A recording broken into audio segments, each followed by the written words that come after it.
Today's episode of The Chop Shop is brought to you by our good folks over at Manscaped. Get 20% off and free shipping with the code The Chop Shop at manscaped.com. That's 20% off and free shipping at manscaped.com using the code The Chop Shop.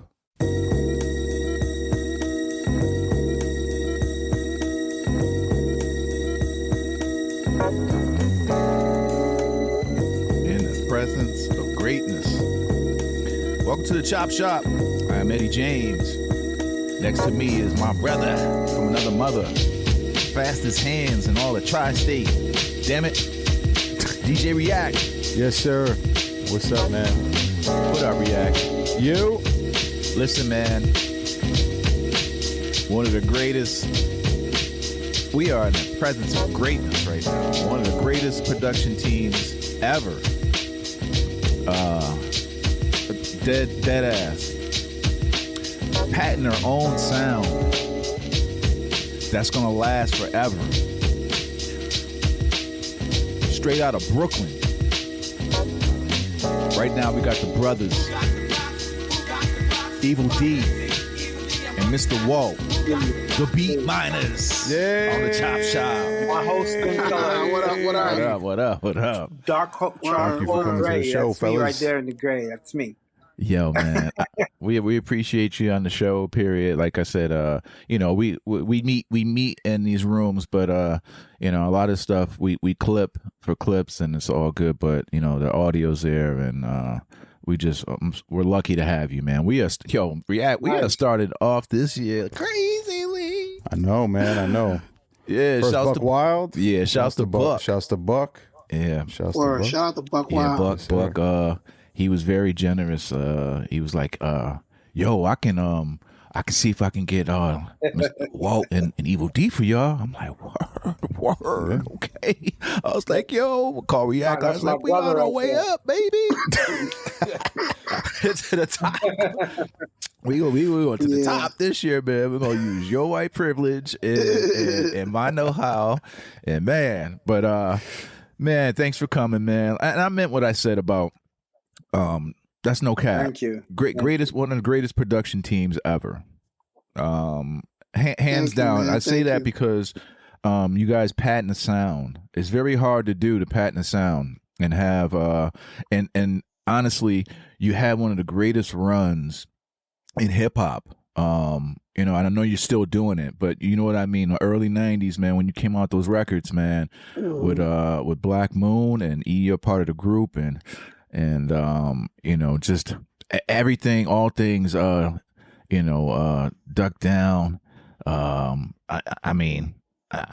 was Yeah, like I don't even know where to start. I know when I heard the records, because I've known Drew Ha for years. We went to school together at Syracuse, and just to see the early maturation, man, from your records, and then just seeing you guys progress through the years, man, I was just like, oh my God, like one of the greatest runs, and I mean that for real, man. Like for real, Thank man. you, man. Speak about your early beginnings in Brooklyn. Yeah. From Bushwick, right? Is it Bushwick? Okay. Mhm. Growing up in Yeah. Bushwick, both you were DJs. I do know that. Talk about your early beginnings. Either one of y'all. This is me, Mr. Walker. I'm the older brother. So the beginnings starts when my mother brings some boyhead baby home. May 24th, 1971. About to say March. May 24th, 1971, March. she brought a baby home. I didn't even know my mother was pregnant. And she brought this little baby home, and I was like, who's that? And she said, oh, that's your little brother. I said, oh, yeah? He got to go because it's only me, and it only should be me. Yo, Oh, my. that sounds about right. He still treating you like that now these days too? He is my little big brother because he's way bigger than I am. Yes, we know that. Yes. Right. Yeah. He'll shoot you a fair one now, bruh. It's for a while now too. You know what I'm saying? Right. You know what? I think we shot the fair one a long time ago. Oh, word. Busted Walt, my I head finally, open, so, I finally got fed up with Walt, him and her with a Tonka truck. Listen, there's nothing a little blood can't like solve and can't help out, Oh Yo. man. Yeah, so when I say early beginnings, you guys start off as DJs, and then were you always intrigued with I know us producers were always intrigued about reading the credits and looking at the early hip hop records and seeing like Larry Smith's name on the early records, Run DMC and Houdini, stuff like that. Were you guys always intrigued with how the music was made? When we were younger, when our mom used to take us to like people's house for like her friend's house for like little house parties, the first thing we would do is go to their record collection and look through their records. She was like, "Get a badass kids off my records." Yo, I'm talking like 1973, 74. You know what I'm saying? Like we would go. Okay. I remember we would go like to my Aunt Jane's house and look through her records because she had all daughters and all her daughters bought records. Matter of fact, her daughter Diane. It was two twins, Diane and Deborah. Diane is the one who taught me about music and like growing up, all we knew was Jackson 5, James Brown, Sly and Family Stone, right? But Diane opened us up to all like the summer records, like Unlimited Touch, I Hear Music in the Streets, and like all those New York joints, like real New York Diane records is the one that put me up on that. And of course, I'm big brother, so I would bring it home and put E up on it. Like everything I did, E would follow. So I was the DJ first, and then E just started DJing. I was dabbling in production first, and then E started dabbling in production. So everything I would do, E would do. I was working in a record store. He started working in a record store. I wear Adidas. He wear Adidas. No. Right. No, but that's the little brother, big brother thing. What it was Walt will bring it to the house, and I'll be like, "Word, let me snatch that." Bow. Mm-hmm. Yeah. It's like it's like DJing. Like he started DJing, and I was like, "Yo, I could DJ too." Yeah. And I started DJing. You know what I'm saying? I was the worst. I was the worst, but you couldn't tell me that back in the day. Well, I mean, Brooklyn has a lot of great DJs too, man. And you guys are doing it on a higher level now, man. DJing all over the world and everything. I know. I keep tabs on y'all, man. So when it comes to production, like your early drum machines and stuff like that, because I know we all had drum machines. Like, how did it start with you guys? Well, how did it start with you, Walt? Because he followed everything that you did. I think I brought home the Casio RZ1. I think that was the first thing. I think I brought that home, and we kind of started with that because, like I said, all right. So it started like this. I used to work at a music factory in Jamaica, Queens. Right, I was the manager there, and I worked there from '87 to '91, and I loved that job. Matter of fact, that job is my favorite job that I ever had, including DJing and producing records. My favorite job was working at a music factory because I met majority of the people in the industry. I met them at music factory. I used to frequent the music factory all the time, man, all the time. Yeah, the one on Fordham Road, though. Oh, okay. The one in the Bronx. Yeah. Right. I'm from the Bronx. Sort of. Yeah. Okay, sort of. City Island. They got good seafood. It's the Bronx. They got good we had a debate See? that City Island. We know it's a part of the Bronx, but Buck Wild put the stamp of validation but on it. isn't that where we go get the seafood at? Yeah, I was about to say that is the part of the Bronx. See. Thank you, Evil. Appreciate it. That's way on up yonder in the Bronx. Yep. Well, if you ever got ran out of town by some Italians, that's definitely City Island. Back in the days, they was running niggas up out of there. Really? I didn't know it got down like that. Yeah. Nah, he's just kidding, man. No, not at all, man. It's all Italian. It's a lot of Italians down there, boy. Don't get caught at the wrong time. Every borough has that. Like in Brooklyn, it's Bensonhurst. In Queens, it's Howard Beach. Bensonhurst the and Bronx Bay and Bay City Ridge Island? got a lot of tie-ins up there. Bay Ridge. Well, I Yeah. mean, the Italian community in the Bronx used to be a lot of Mars Park, Pelham Bay area. Really? Yeah. City Island too, but not as much as Eddie's. He's exaggerating. Caught up in those neighborhoods, bro. They be like, "Yo, what's up?" Yo. So I used to dibble and dab in production. I never really took it seriously, right? So one day I'm at the store and Delight from Stetsasonic, he walks in. Like, we were cool. And he said, yo. And what I loved about my job and I loved about that era, we would get everybody's album way before they come out. So, but it would be it wouldn't be from the label. It would be from my man's. He would dub a copy in his double cassette deck. So it would be like in an all black cassette tape or whatever.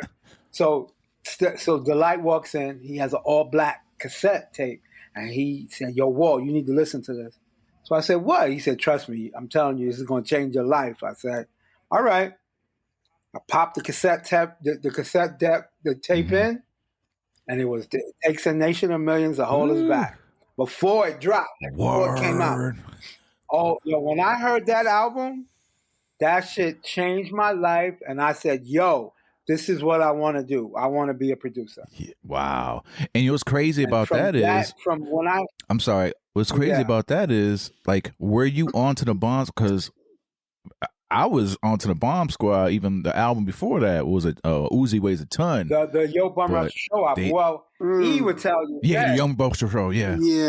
He would tell you. Yeah. Well, let me explain something about Walt, right? Okay. Before Rebel Without a Pause, Woo. Walt hated Public Enemy. Word.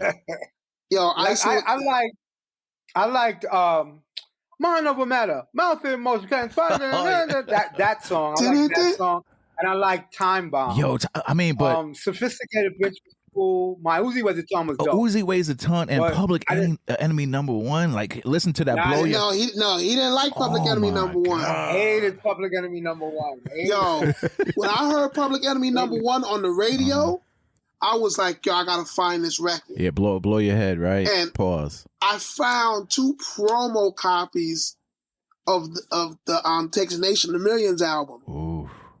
I found one at one store and another one at another store. Yeah. And that's how I had the Public Enemy joints. And Walt was like, yo, turn that's whack. Get out of here with that. You mean that not take Beatminerz Show, right? Oh, yeah, Beatminerz Show, yeah. That's crazy. Show. Come on, Walt. Yo, I'm telling you, I didn't. You know what it was? I was 100% Run DMC. All I cared about was Run DMC. I mean, pre-Run DMC, you Treacherous 3, Fearless 4, and Flash and the Furious 5, all that. I loved that. Fearless, but you said Fearless 4, Run right? DMC, and they just changed everything. Yeah, they did. Right? So I was heavy Run DMC. Of course. But everybody else came second to them, except for Eric B. and Rakim. That's a whole different story. But so I'm slowly hearing these other records, though. So one day, I hear Red Alert playing this record, Brothers and Sisters. Oh, my God. So, Brothers and Sisters. So I'm like, yo, what the? Now, I knew my James Brown records, but I ain't know all of them. Me either, bro. I mean, we all knew it was grunt, right? Yeah. But I thought these motherfuckers took a teapot, mic'd the teapot, and put Funky Drummer behind the beat. So I said, yo, these guys took Funky Drummer, looped it up, and took a teapot and looped the teapot. Yo. These guys are geniuses. I didn't know it was Public Enemy. I didn't know it was the Bomb Squad. So after Rebel Without a Pause, the records just start getting better and better and better. Yeah. Bring the Noise was after that. God. So I'm like, yo, these guys are incredible. Yeah. When he gave me that tape and I heard Don't Believe the Hype, I already knew what this was. Yo. Well, talking about the importance of hip hop, man, the Bomb Squad. Like, you're right. Right. What's crazy about the Bomb Squad, like, I think when I first heard Rebel Without a Pause, I was like, this is the same people. I'm like, yo, and then the album cover was gangster. It was like a yellow, and they was in the parking lot, and they had guns back there too. Like, they was brandishing guns back there. I was like, wow. I'm like, this is because that was pre Black Power Public Enemy. It was, man. They was serious, man. Like they had the 98s. If you listen to Public Enemy #1, Flav is serious. Yeah. Yo, Chuck. Yo, man. Like he's not clowning around or nothing. Yeah. Flav is serious. Like he's like, yo, Chuck, let me tell you something. Those dudes over there, and he went from that to, yeah, boy. I know, man. That's right. But you know, the funny thing is, it was Son of Berserk that changed Public Enemy. A lot of people don't know that. Word. Son of Berserk, Chuck D started rhyming like Son of Berserk. Damn, I had to go back to Son of Berserk, like from the Rebel Without a Pause until that Son of Berserk impact. You know what, man? I think about it. The cadence, right? The cadence a little bit. Mm-hmm. Yeah. Yo, it's the same thing with our album with Into the Stage. Yeah. Like the first few records is all buckshot, but when Steel actually walked in the room, you could hear it. The difference. You could hear it in the record. Yeah. Like before Steel walks in the room, it's powerful impact. Niggas talk shit, act like you want it, right? But when Steel walks in the room, it's I got you open. How many MCs? Steel's influence, basically? Yeah, no. Steel, listen, I always say there will be no Duck Down without Bucktown. Yeah. Meaning Steel is the backbone to that whole BCC. Yeah. It's all Steel. Steel is the one who changed the whole game. Yeah. Man, that's a gem right there. Yeah, you can hear it on that record. Man, and just I mean, so you guys were listening to the Bomb Squad. That so basically you were just like, yo, this is it. Like, were you like trying to emulate and track and double tracking your tracks over and over and over, right? Every year, I always shout out Chuck, Hank, Keith, Flav, Terminator X, Eric Sadler. I always big them up and say, like, listen, we are the reason you are the reason we are here. If it wasn't for y'all, there would be no Beatminerz. It's in my top 3 albums of all time. It Takes Nations. Takes a Nation. Me, yeah, Low End Theory, Midnight, and then that album. Yeah. So you guys were tracking joints back then, or you just layering stuff, or how you got? I mean, when did you actually start tracking out beats? Was it with on a Casio, were you like throwing it through the mixer? How we used to do it back in the day, put a loop on and run it through the mixer type shit, or I think we had a 4-track back then. Yeah, we had a 4-track. So right, Tascam, of course. Yeah, Team Tascam. Yeah. We was running it through the Tascam and putting it to tape. Yeah, and then bouncing tracks so we got more tracks. Yeah, man. We was then we went from a 4-track to an 8-track. Yeah, man. And it's when we got the 8-track, it was a whole different thing. So you were doing beats like before? I mean, this is let's talk. I mean, we're talking pre Black Moon. Was there a rap crew? You had a crew or something like that? We both had different crews that we were in and stuff like that. But stuff ain't come together. Like for my brother, stuff ain't come together until like 5 introduced him to Buckshot. Yeah, and that's when everything like took place. But with me, I like I said, I was in a whole bunch of different crews, this and that, and we all learned production. And Eddie, you know who I'm talking about. We all learned production from one guy named Ike Lee. Ike Lee the Third. Yep. This guy is the Isaiah Lee the Third, man. Isaiah Lee the Third. He's the one who put us all on. A lot of people, and like I said, me, my brother, but there's a whole bunch of other people owe him. That statement means a lot to me, because Ike is truly a brother of mine. Spent a lot of time at with Ike. Ike actually changed my life. music wise. You know, I was doing beats before Ike, and then when I met Ike, he changed everything up for me. He did mention, and I did notice that. I'm glad that was a nice segue. When I first even saw the first utterance of the Beatminerz, I saw it on the Papa Large record. And I was like, wow, okay, like this is crazy. I didn't even listen to the West Side, you know, version. I don't know who did that one. I don't even remember that side. A lot of people didn't listen to it. Yeah. I don't even remember that. And I looked on it, and then one of my great friends, DJ Swell, may he rest in peace. He introduced me to Ike, and then Ike, we got to talking, you know, because I was, you know, Ike by then was working with Three Boys Newark. He had the whole Kadar thing signed and everything. But he told me, he was like, I was like, yeah, I was just playing. I think I was playing all things, something like, you know, like the Enter Stage. I was heavy on y'all, man. Like the whole Smiff and Wessun shit at the time. He was like, yeah, man. Like I used to be down with them, you know, like, you know, I was a beat miner. I'm like, what the fuck are you talking about? And he was like, yeah. Yo, like, he was the one who opened the door. Like I created the crew. I created the crew, but Ike is the one who he was the first one out the gate, and he was the one who, like I said, had the opportunity to do something. And he said, when he got the job, he said, yo, I think he called me and said, yo, I just did this Ultramagnetic remix, and I'm going to call it the Beatminerz remix so we could set things off. Like, yo, I was so taken back by that. Yeah. And I was like he didn't have to do that. But he came in and said, yo, I'm going to go ahead and do that. And Ike set everything off. I remember that's the first record I ever saw the Beatminerz on. Yeah, Ike set everything off. Yo, Ike is the one who opened the door and was like, go ahead. And then me and E just took it from there, from that day. But Ike was the one who did it first. I'm glad you said that, because now this nice little segue to Ike. Like, yo, Ike, we're going to clip this one. Stop ghosting me, bro. I will drive out to Springfield Gardens. I know the spot. I know that.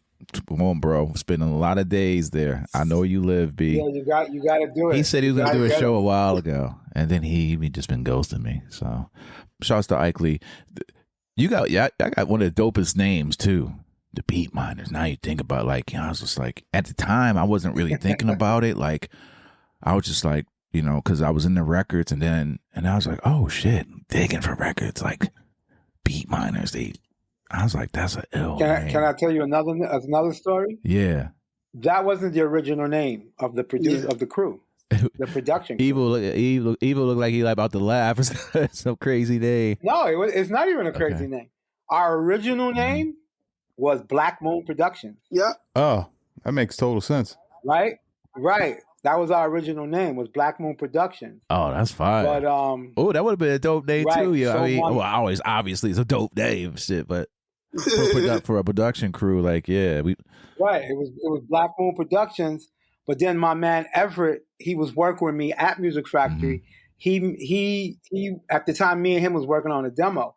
He wrote a song called Beatminerz. He said, yo, y'all are Beatminerz because y'all always be mining for the beats and blah, blah, blah, this and that. And I thought about it. I said, yo, that would be an ill name for a crew. Yeah. I said, yo, we're going to use Beatminerz. So when I said that, E said, yo, what are you doing with the Black Moon name? And I said, you can have it. Take it. He said, yo, thanks. And that's how Black Moon started. Yeah. Word. That's fine. I got the Beatminerz name. So I said, yo, E, take it. And they started Black Moon. Before Black Moon, our name was Unique Image. Yeah, Unique Image. When I think of Unique Image, I'm thinking about like rayon shirts and like yeah, exactly. You thinking of people who look like The Deal or Ready for the World. And then our name, from that, we went from that to High Tech. Oh, heard. Okay. Right. Yeah, and then so we sitting there with the name High Tech, and it's like yo, we high tech because we technical. You know what I mean? Word up. Yeah. No, that's pretty dope. Then Obviously, yeah, it's a dope name too. Good. When Walt, came, had got the Beatminer name, it was like, yo, we're Black Moon. Buckshot goes home, comes back the next day and goes, yo, I got a meaning for everything. Black Moon stands for brothers lyrically acting, combining, kicking music out on nations. That's how we used to do that's how we used to do it back in the days. Each letter meant something. Yeah. For sure. Now here's the crazy thing. Yeah. There was a jazz label called Black Moon Records. Being that Black Moon, the group, was an acronym. Yep. They couldn't sue us. Just because of that one little thing. Was there an issue at any point in time? Small issue. Yeah. When we came out with Who Got the Props, they went to Nervous like, yo, And Mike was like, no, the name is B.L. You know what I'm saying? Yeah, okay. And that was the end of that. That's the workaround. Yeah. Hell yeah. Well, y'all can go see us in Brooklyn. Go on and talk to them about that. They in Bushwick. You know what I'm saying? that label lasted like 3 minutes. Oh man. The label lasted like 3 minutes. It was like, nah, okay, we're done. You know what? Keep the name. Right. Yeah. Like, yo. That's like when I was on Hot 97 and there was a dude, and Biggie came out with the Biggie Smalls name. Yep. Then this dude sued him. Yeah. He was like, yo, my name is Biggie Smalls. I remember that. I met the dude, and he's like, yo, you need to have me and Biggie on the radio together so we could talk about this. I was like, yo, you need to talk on your own. Get away from me, B. I was like, yo, you messing up hip-hop. Get away from me. Yeah, man. Oh, my God. Can you imagine how that probably would have went down? Oh, he got whooped out. Yeah. Oh, yeah. And I would have helped. Biggie Smalls and shit. I would have helped. Like, dude gave me a record, too. The record was trash. Of course it was. The record was so trash. He gave me a record like, yo, this is my record. And I looked at the record and said, yo, you got Biggie on this? He said, no, I am Biggie. Oh, man. No, you're not. Get out of here. Like, what are you doing? You ain't no Biggie. Get out of here, man. Yo. Hey, man, you know what's crazy? You know what's really dope about your sound, you guys' sound, man? Like, it really, it represented Brooklyn for real. It was the first time I know there's MCs that were from Brooklyn, but I can't recall anybody really repping Brooklyn until y'all came out.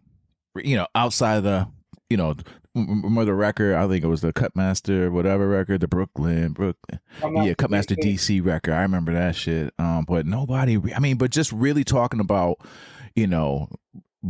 about Brooklyn. I couldn't. I'm having a brain fart, but I think that's Sonic. Not really, man. Like, he's right. It was like, you know what? Yeah, because they did Ghost Stetson, and that was it. Yeah, that's right. Yeah. Ghost Stetson record was dope, but you know what I'm talking about? Like, y'all really like. I was like, okay, but Brooklyn is like, this is Brooklyn. You know what I'm saying? This shit is hard. Pause. Like, we just did what we like. Here's the thing. Walt set it off, right? Yeah. Walt set it off by setting the bar high. Mm-hmm. And by Walt setting the bar as high as he set it, it was like, me as a younger brother, my job is to try to outdo my brother. Because I got tired of being in the background. Yeah. And that's what it was it was either take that road or be like, yo, Walt, let's go do this. Yeah. And when I was like, yo, Walt, let's go do this, he was like, nah, you're nothing to me. So nothing to me? Wow. Yeah, you said that, Walt. No, but the whole thing is Walt set the bar high. So either, so I had to do what I had to do to make sure I'm on the same level as my brother. Right. And with the music thing, that's how that whole thing came about. Because Walt was in the studio way before I was in the studio. Right. Walt was in the studio working on his demo. And I was at home working on the 4-track machine that Walt had in his apartment. Mm-hmm. Hey, Walt, any early MCs that you were working with notable? No, it started with Buckshot. Okay. It started with Buckshot. And getting back real quick, I did have a question because we were talking about the Beatminerz name. Like, all right, so set the record straight. The original Beatminerz are The original Beatminerz was myself, Evil D, Ike Lee, Baby Paul, I think. And I think that was it. Yeah, I don't think anybody else was in it. And there you have it. Yo, Evil, you gonna be Walt's? Wow, is it really that bad? Translator, bro. Yo, Walt. Yo, Mike, bro. Let's go. Yo, it's horrible, Walt. Like, what are you using? I'm on my Mac computer, man. Y'all can hear me now? I think you sound a little bit better. I'm sorry for my bootleg. I have 56, what is that, 56 dial-up or some shit like that? Yo, 56K. I'm sorry about that. You got AOL dial-up. Yeah, I got AOL dial-up. Yeah, somebody gonna pick up the phone and while you're on the What? Put the bloody phone down now. somebody gonna pick up the phone, try to make a phone remember how call, that shit used to work back in the days? Oh, yeah. You used to hear people's conversations and shit. Yeah. You know what I used to do? Like, when I used to get online, first of all, I used to use, I forgot what it's called, but it was something you could hook up to your TV to get online. We didn't even have a computer. Magic Jack. No, not Magic. Now that's the phone. It's something that I'm gonna find the name for it because this is the third interview I brought up and couldn't think of the name. Yeah. But you use your phone and you hook it up to your TV. Right. We used to do Beatminerz Radio from Pseudo, and it was affiliated. And it's like, we was one of the first dudes on internet radio, and we didn't even own a computer. That's crazy.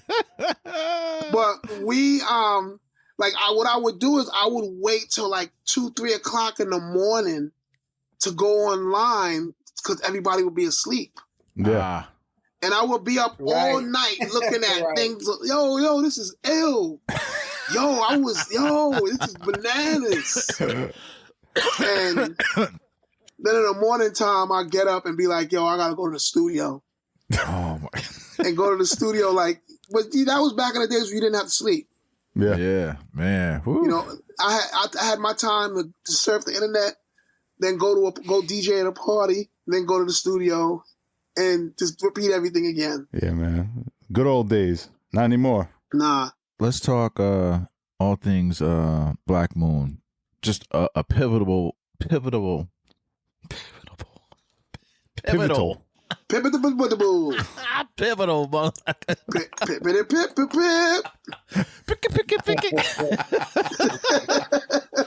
pivotal. Oh my God. Movement and stamp in hip hop history. When I first heard Who Got the Props, my father knew the record. Nice. My pops knew the record. Wow. Right off the bat. The sample, right? Yeah, the sample. And it's almost like there's a comedian / former football player, Spice Adams. Spice Adams would do Spice would do like the Who sampled, like the sample thing. He was like, oh, he cutting it flawlessly. You know what I'm saying? That was my pops. He was like, right, I remember. I was like, yeah, this the joint, right? He's like, this the jam right here. And he was like, I was playing it. And I was like, yeah, Dad. And he was like, yeah, this is, what you know about this? And then it was like, what up? My pops was like, the fuck is this, basically? He was like, what the fuck is this? But Tidal Wave, man. I mean, y'all came in, man, with an amazing record, man. No, that was Evil D. Evil D did the whole thing by himself. Say word. Okay. Mm-hmm. So talk about that, man. Like the influence behind, obviously when you were getting straight, Walt, Evil was telling us that you are the record man, period. Like, the records, you can just say, you can, what's that record that sounds like this? He says you're the man with that. Now in my old age, I don't know if I'm that quick anymore. So we all, there's, we don't like to sample snitch or anything like that, but it's out there. But yes, it's all that is out there. What made you? What was the inspiration behind that record, period? Like back then, the way music was, mm-hmm. you created your own style. Mm-hmm. And I was trying to create a style with that record. Like I wanted to bring melody into hip hop. Mm-hmm. Like I wanted to sound musical but hard at the same time. Yeah. And when I heard that particular record, like I listened to, like, you know, one thing with me when I'm going to sample a record, I listen to the whole thing. Yeah. And I listened to that whole record, and that 2 bars caught me. Yeah. And I was like, yo, the way I'm going to do it, because, you know, back then samplers didn't sample long neither. What were you using back then? So I was using Kai 612. You made the entire Black Moon album on that Akai 612? Yeah. Me and Walt. Yep. And Kai 612. Yeah. And the sequence, we use the Casio RZ1. Now we got to get the Universal Hip Hop Museum on the phone right now. Now what happened? That shit needs to go in the museum. Evil D. Come on, man. What happened was, you know, so I took those 2 bars. Yep. And just emulated the record, because the melody of the record is the same thing. It does, yeah. Boom, boom, 3 times, and then is the 4th loop. Yeah. So I just chopped it and made it sound like the record, and then, Skull Snaps. Yeah. But it was Steezo. It was because the Steezo. Yeah. The Steezo joint was more compressed. Yes. And it sounded heavier. It sounded heavier, and also like it was dirty too. It sounded we're in the house. We don't have all the intricate EQs and compressors and all that. We got 4 tracks. Yeah. Don't you appreciate that, man? Don't you really appreciate that about the rawness of that? Yo, but it's like when I did that, like, so I looped up the Sport. I mean, not the Sport. I looped up the Steezo. Yeah. And then I took the drums from Sport. You know, the doom, doom, doom, Yep. doom, doom. Yep. And that's in it too. What it is you hear Steezo, but you feel Sport. I'm going to have to go back to listen to that, bro. You know what I'm saying? And it's 2 drum loops and the Ronnie Laws. Yeah. And then, you know, I add little sprinkles in there, you know. Yeah. I'm not going to tell you where the sprinkles came from, because, and the reason I'm not going to do that is because, you know, like everybody who recreates, who got the props, they only used the Ronnie Laws and they use the Skull Snaps. Skull Snaps. Yeah, yeah. And everybody hits me up and asks me, "Yo, what's that noise in the chorus?" I'm like, scratching. Yeah. And, you know. Yeah. There's one dude that's trying to like recreate old records and hit me up on some, yo, what's that? I was like, nah, I'm not even telling you, P. Yeah. Come on, man. You know everything. You look it up. Yeah.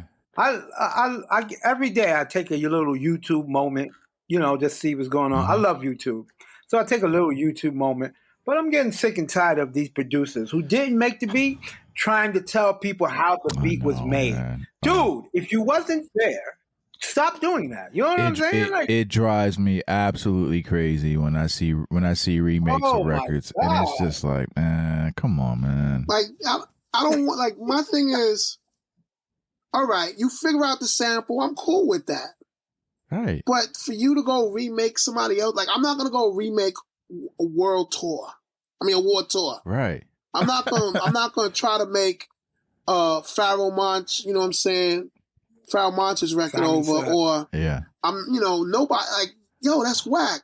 You know what, man? I am guilty, but I am guilty of it. I didn't put on the internet like that, but I am guilty of reflipping a record.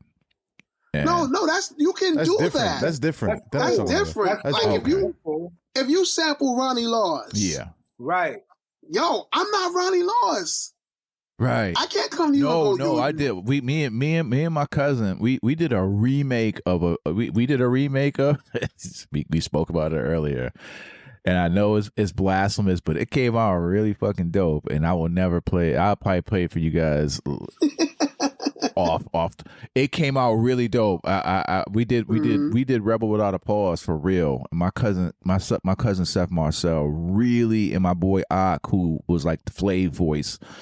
Like it never was released. He put something out before? Yeah, we did a record with Jadakiss a long time ago. Hardcore. That's probably where I heard it. Yeah. See, Walt knows records.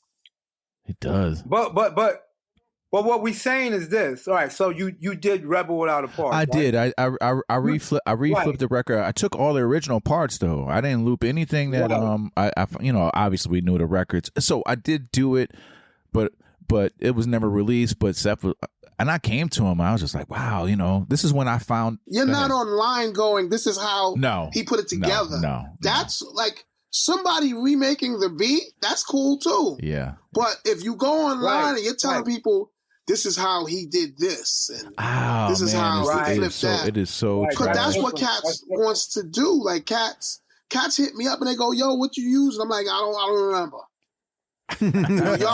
I'm making a video and I'm gonna show like how you did this. Nah, you're not gonna do that because if I'm not doing it, you shouldn't do it. Yeah. Like if somebody takes people make records over all the time. But let me ask you this though. Let me ask you this though. It is kind of flattery. Like it's personally, I think it's trash when they do that. But I know what they're thinking sometimes. Maybe like, yo, this record's an incredible record. So whenever you're doing your record, I don't think it's. I think there's some good in it that they're paying homage to you guys.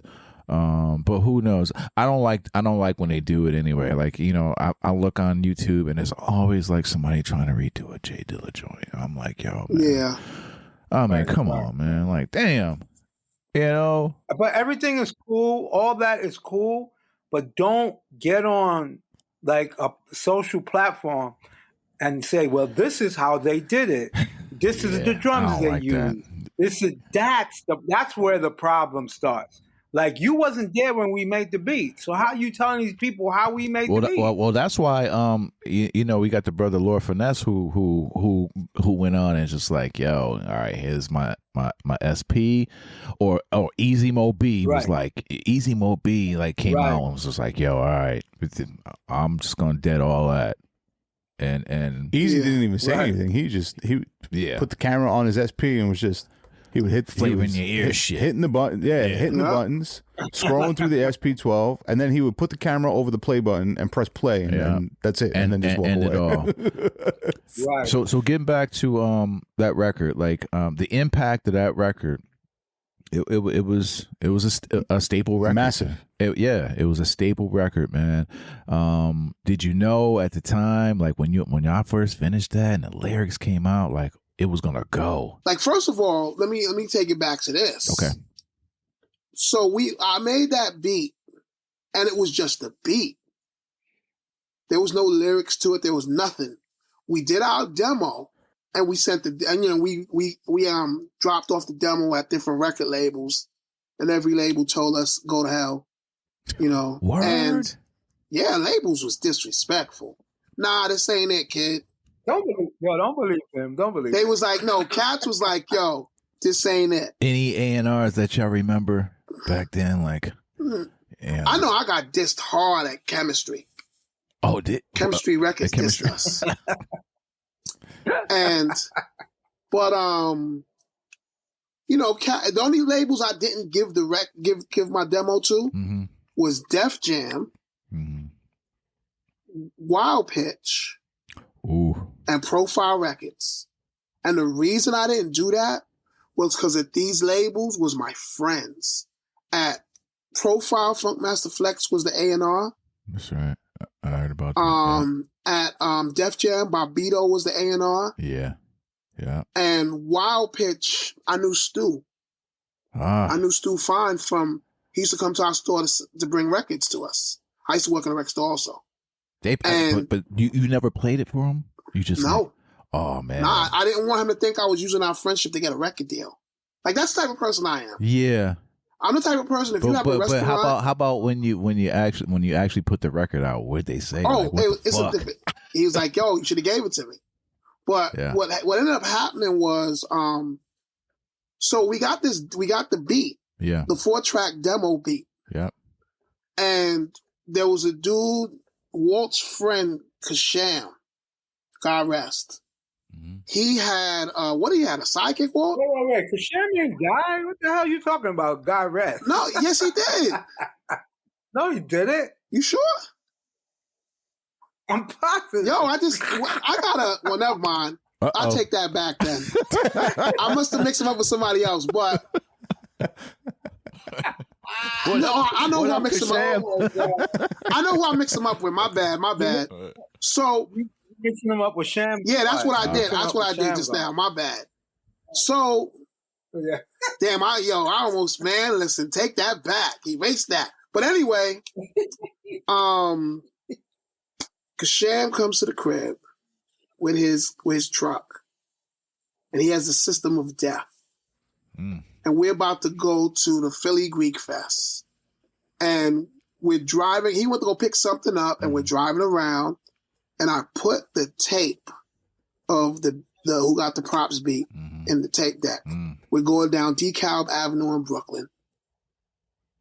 Who Got the Props instrumental is blasting. What year?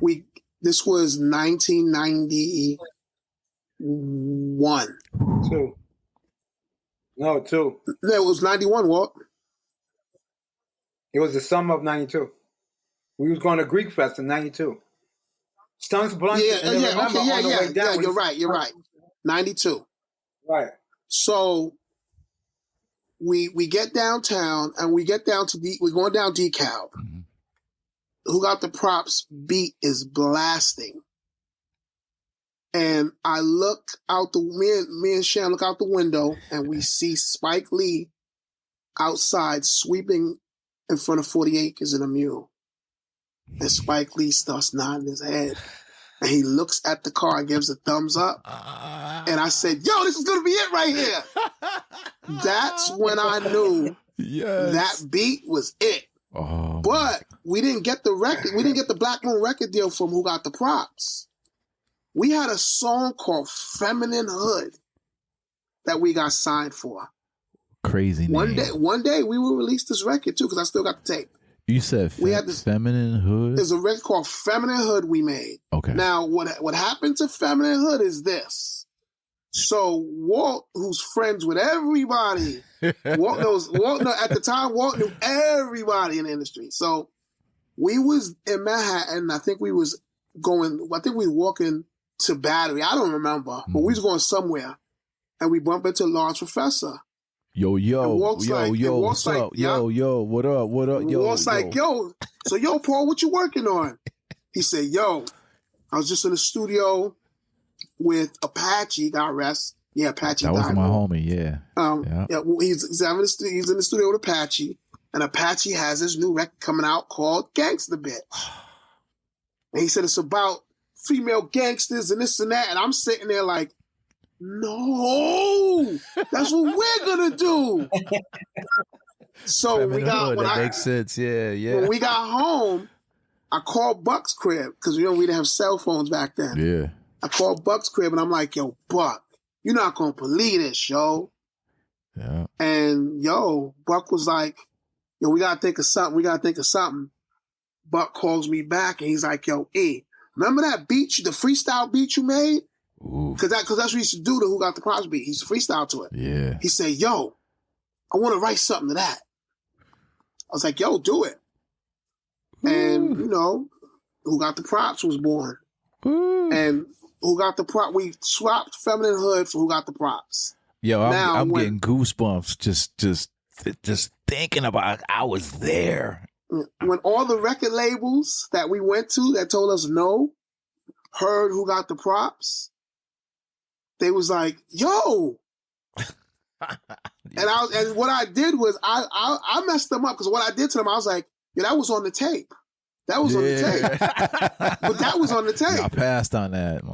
And everybody was like sitting there dumbfounded. Little did they know. And afterwards they found out. I told them, I said, nah, it wasn't on the tape. But it was like, yo, y'all, we could have rocked, but you thought that the thing that they would say to me is they would go, when they listen to Black Moon, they would say, it's not Hammer, but it's not Ice Cube. What? It's not gangster rap. Yeah. Like, Woo. they didn't know they was like, what is this, jazzy rap? Like, what was this? Like, not by them bars, bro. Cause them bars was like, yo, Buck was like, they was like, yo, the music is too soft for what you doing, and I don't know what's going on here, and they weren't listening.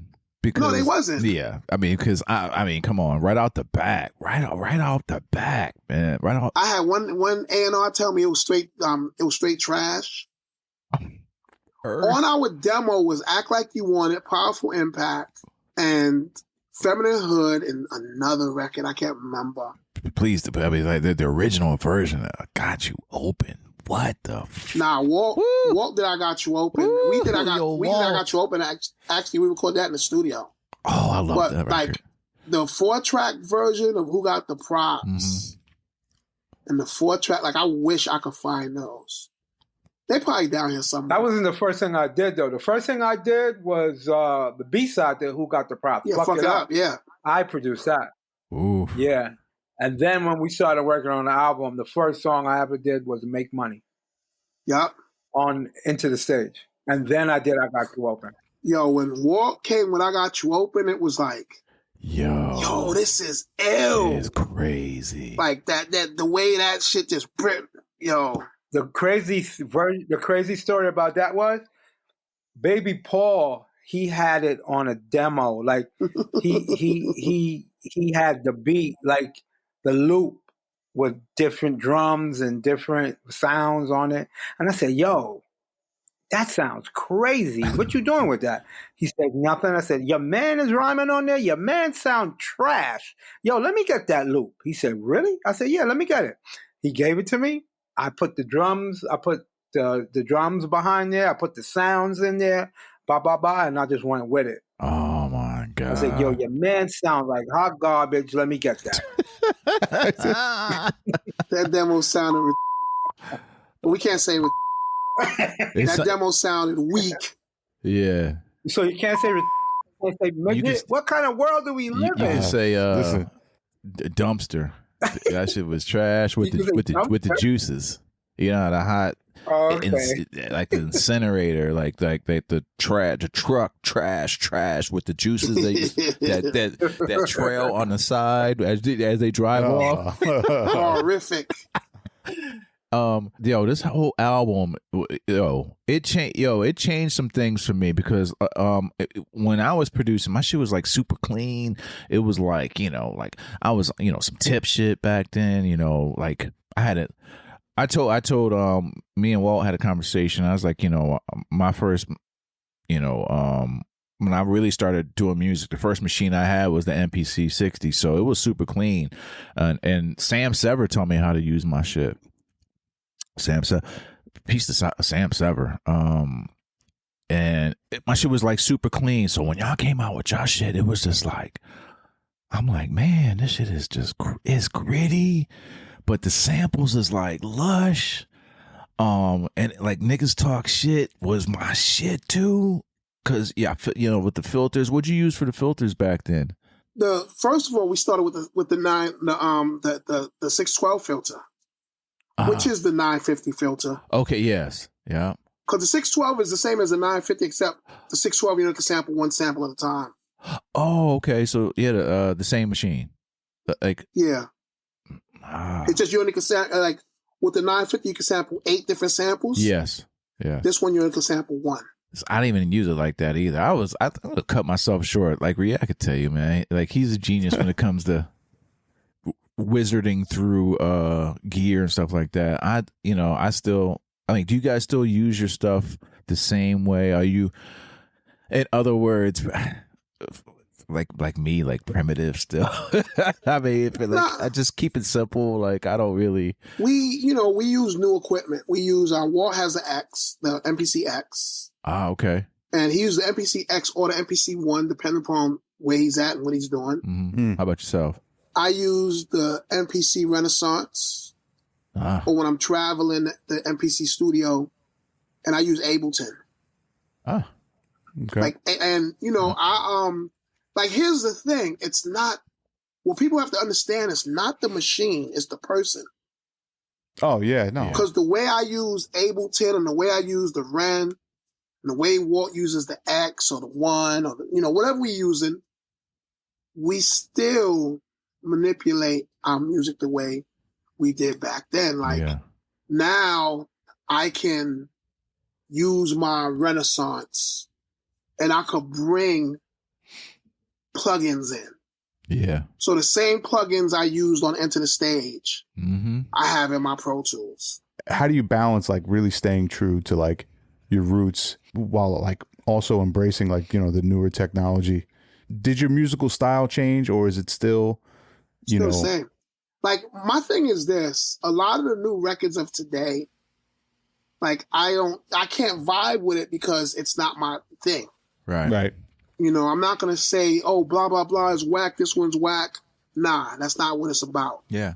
What it is, it's not my vibe. Yeah. And, you know, I'm used to playing records and making people jump up and dance, make people move. Yeah. And as a DJ, I'm used to cutting records up, and I'm used to blending and mixing and scratching, all that type stuff. Yeah. Yep. Same. And a lot of the new stuff I can't do that with. Now, with technology, you use technology. Technology doesn't use you. I use Serato like how we use records. I'm still using turntables. I'm still using my mixer. And I'm cutting and scratching and doing everything I do with records. And even if I use CDJs, it's the same principle. You have to have skill to use whatever you use. Like I seen in your crib, you got Machine. Yeah. Oh, yeah, you saw it when I turned my camera on. Yeah. I'm not a Machine fan. Right. But if I took the time out to learn Machine, I guarantee you my beats will still sound the same. Right. And what I tell people is, this: if you want to see how I sound, listen to that last Black Moon album that came out in 2019. Listen to the Seckle record that came out. I just did an LL scratch record too. LL, right? Yep.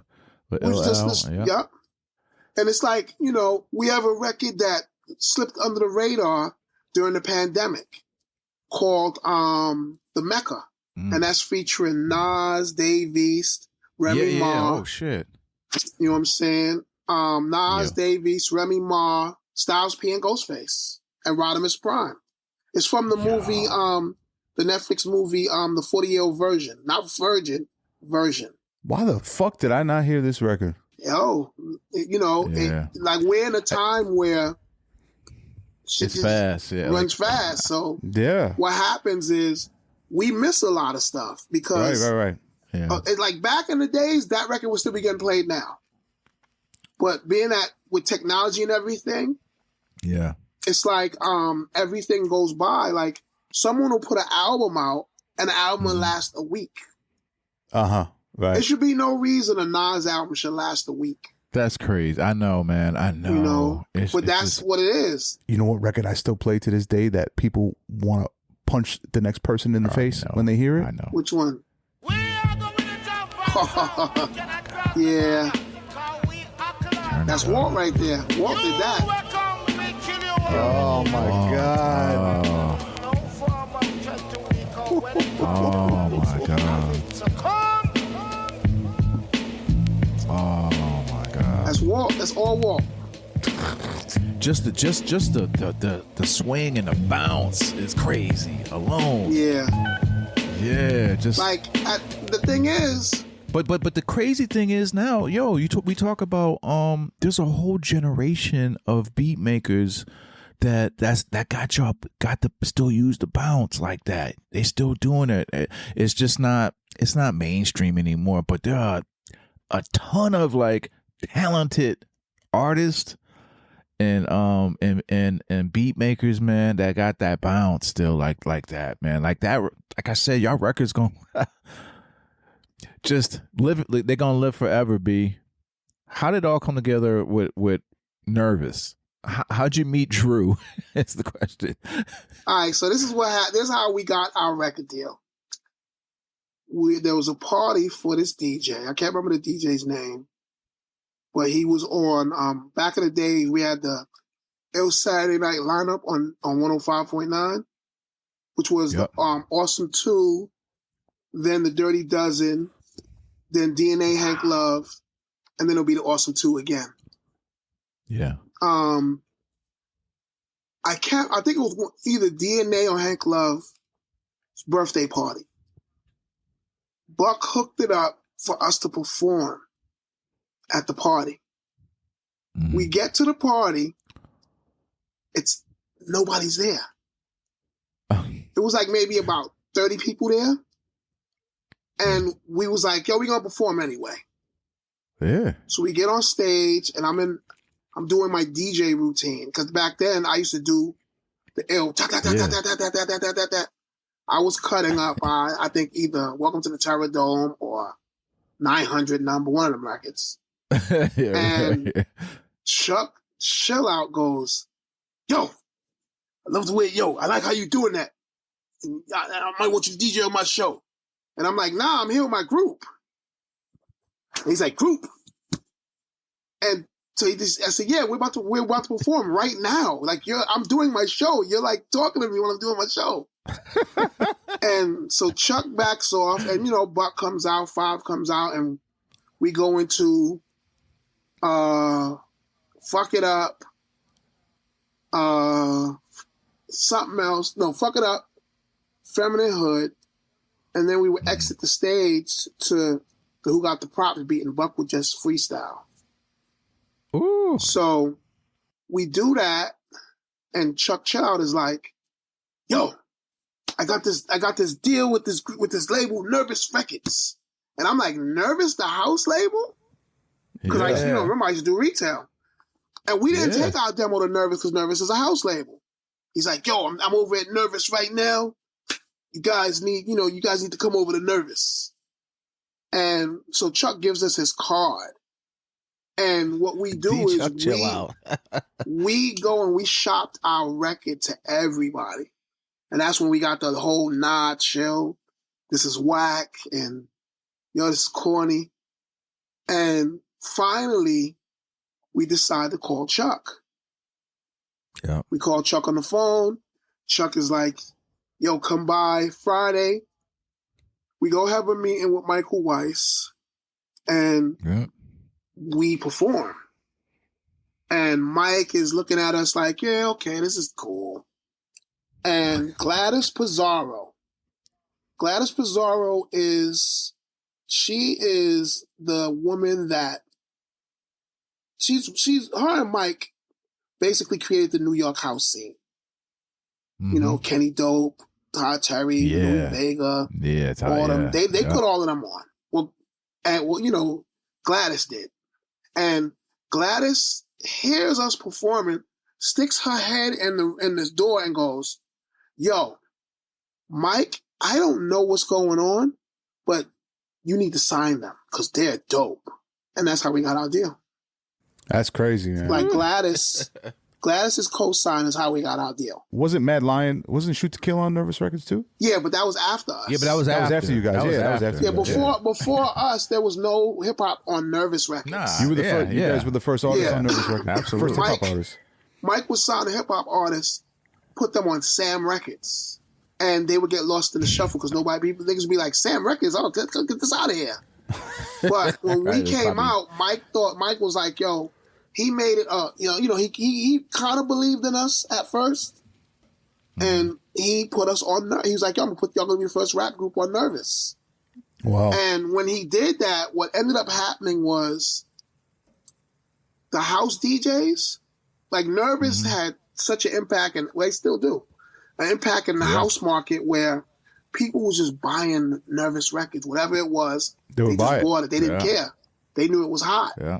Because Mike, to this day, his ear is on the streets with house. Mike is still out there doing the house shit to fucking, he's bananas with it. And house what music, it is. House music's tremendous right now, too. Oh, yeah. Trust me, I know. I know. So, Mike, him putting it on Nervous Records what ended up happening was DJs got mad at him because house DJs who don't listen to hip hop was buying this Black Moon Who Got the Props record, and they went home, put it on, and they heard this hip hop shit and was like, nah. So what he did was he it's made a new day. oh yeah, it's a new day now. But he made a label called Rec Records, which was a subsidiary of Nervous. Right. And that's right. When he put the hip hop stuff on. Now, what ended up happening was hip hop cats didn't know about Nervous Records. The hip hop cats thought it was our label. So they was like, yo, these Black Moon dudes got their own label. When we bumped into KRS-One at D&D, he was like, yo, I want to bring something. He said, yo, what's up? Ian, what's up? E, what's up, Buck? I want y'all to sign an artist. And we're like, what are you talking about? He's like, yo, y'all got the label, Rec Records. I have an artist for you, Mad Lion. And we're like, no, let me introduce you. We got to introduce you to Mike to get this. The Mike owns that. Like, we don't own this. But that was the assumption. Everybody thought we owned that label, and we didn't. So how did Drew come into play? Now, when we got up to Nervous, right, there was 4 people working at the office, and one of them was Drew. Drew was the intern. I could just see him smiling, just like looking like a 12-year-old. The funny thing was, in our contract, we had to have someone who works at the label at the studio when we recorded. Me, Walt, was bumping heads with Mike because Mike, he didn't know about making a hip hop record. Yeah. He used to be like, yo, why is this taking so long? Why is this process taking so long? What are you doing? What's going on?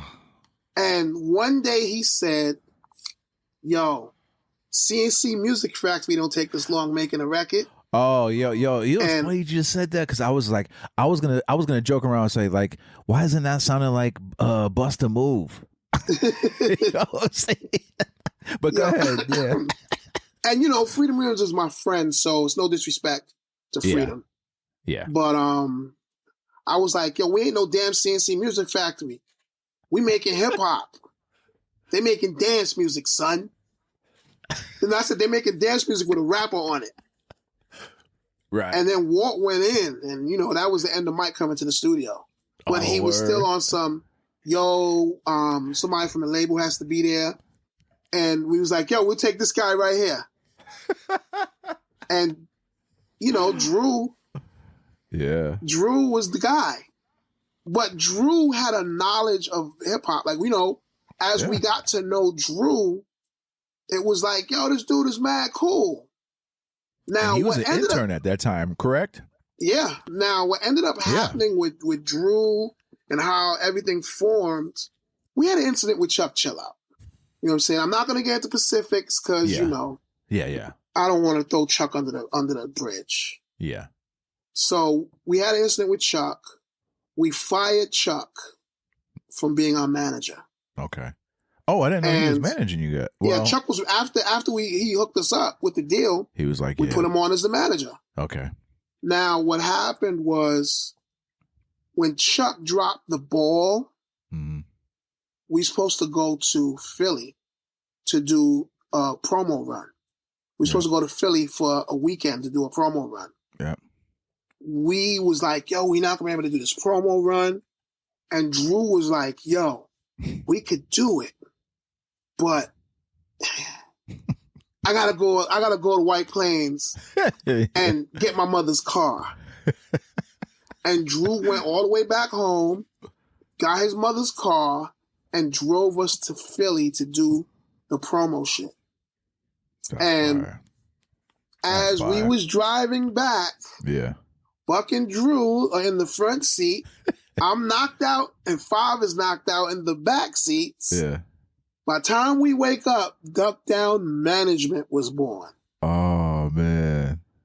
And Duck Down Management went, so Drew and Buck was working. Yeah. They was putting together the management thing. And Drew decides it's a conflict of interest to work at Nervous and to work with us. So he quits Nervous Records and decides to team up with Buckshot. And Okay. Duck Down is born. That's dope. So how do you guys? I mean, how do you get you guys out of the contract? Because you still had like a little contract that was with quote unquote Rec, right? Yeah. And that was only for the single. Like that was only for a single, right? No, that was for albums. Oh shit. Because we did the Enter the State. We had a 5-album deal with Nervous, and part of the deal, so Mike kind of Mike the contract Mike had us. First of all, our lawyer at the time, Mm-hmm. when we got the contract, the lawyer said, "Yo, this is standard contract." Right. Not knowing he was in cahoots with Mike. Right. Yeah. So we signed a standard contract. Part of the deal was Mike had ownership of the name Black Moon. So when we left, like when we decided to leave, Mike was like, "Yo, I'll let y'all go, but if I let y'all go, y'all are not gonna be able to get royalties on any of these records." What? You know what I'm saying? I'm gonna own everything. And that's, but we got our publishing. Yeah. You know what I'm saying? Yeah. So, and we left, and Mike didn't want to give up the Black Moon. He didn't want us to use the Black Moon name or anything like that. So my thing was, what are you going to do? Get 3 other people and make them Black Moon? Can't do that in hip hop, B. This ain't house. You can't do that in hip hop. And, Mike, at the end of the day, Mike this ain't even R&B type shit, like exactly with the Temptations or whoever in El Shalimar and shit. Yeah. You know what I'm saying? So it's like, so we went through that, and, it took a little while for everything to get cleared up. Yeah. And, then we also had our little group problems, like Beatminerz went this way and Duck Down went that way. How did that dynamic work between, at the time, when did Baby Paul joined you guys in 95, right? Around 95? No, Baby Paul was what's in the beginning. Yeah, oh, okay. How does that dynamic work? Now, I think about it now. Was it a conflict of interest, like doing the records you guys were the Beatminerz? Or did you have a production deal or a production deal with who? That's what I'm saying. Okay. No, we never had a production deal. Never. Yeah, we didn't have a production deal with anybody. We were doing things out of loyalty. Yeah. You're at a label that you're a part of, basically, right? And then you're producing, and you're under one name. Like, was it hard to divvy? Like, I always think about, like, to divvy out the credits or something like that. Yes. Okay. Yes. The game plan was, and this goes back to your man Drew not listening to me. I said, "Yo, Drew, do not put produced by Mr. Walt, produced by Evil D. Put produced by the Beatminerz." We always wanted it to be a group thing.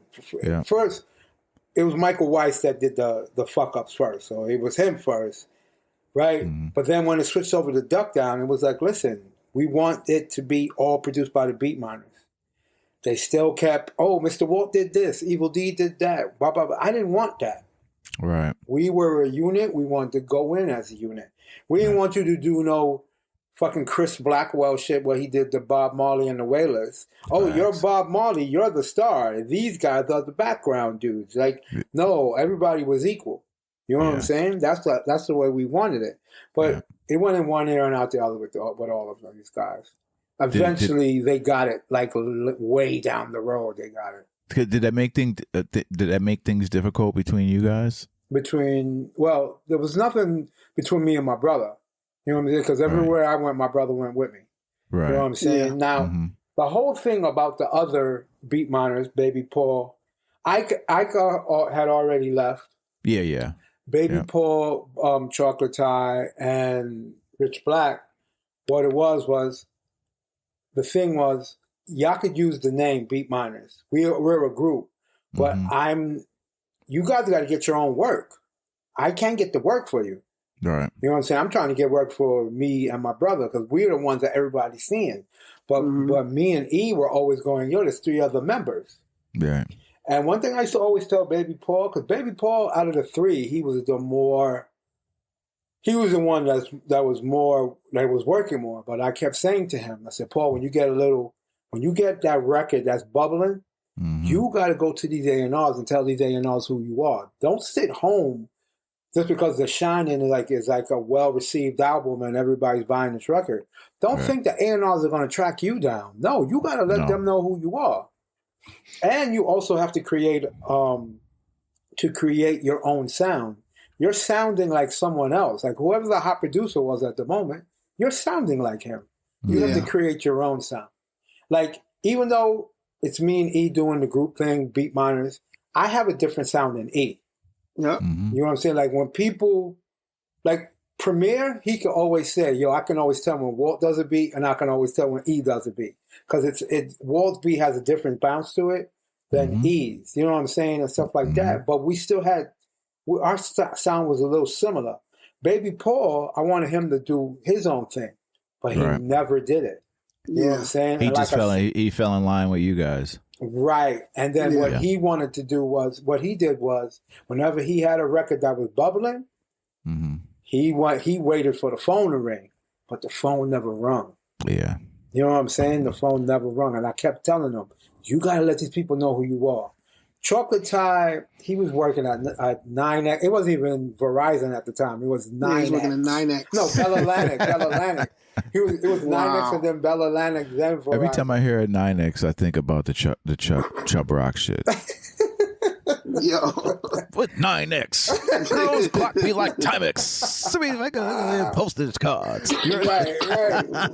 Anything could get the boy a little hot. No, and then Rich Black was he was the dude that didn't have his own equipment, but he was nice. Just nasty. Like, you know how some people are just born with it? Yes. He was one of those guys that was born with it. He had no equipment. He got equipment later on, but he would just go to people's house and make beats. Whoever had equipment, he would go into their crib and make beats. He did one time at our house.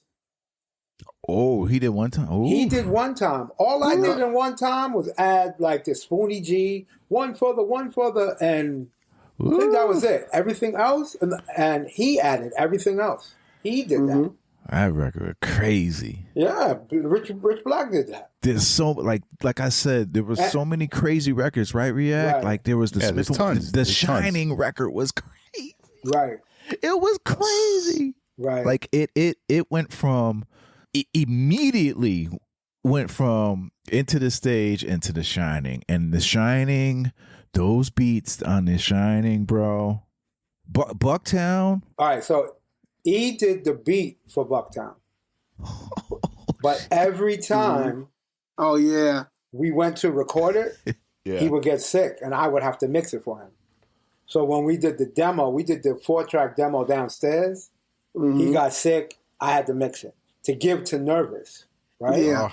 So we gave it to Nervous. Nervous loved it. We go in the studio to do it. Again, E gets sick. I had to mix the record. Did I lay the record or you laid the record? I think you laid the record. I mean, it was easy. Yeah, it was like easy. Yeah. No, you know what? Yeah, I remember. I laid the record. I laid a couple of records that day. Right. So I laid the tracks down to that. When it came time to mix it, I got sick. Yep, he got sick. Like every year, I get sick. Yeah. Every year, I would get sick. But don't get us wrong. It's nothing like, he was in the hospital sick. He was just I would catch. He had this. I can't work today. I'm out of it. I get a bad cold and my ears. Yeah. Whenever I get a cold, my ears get stopped up. Like even now, my ears are kind of stopped up.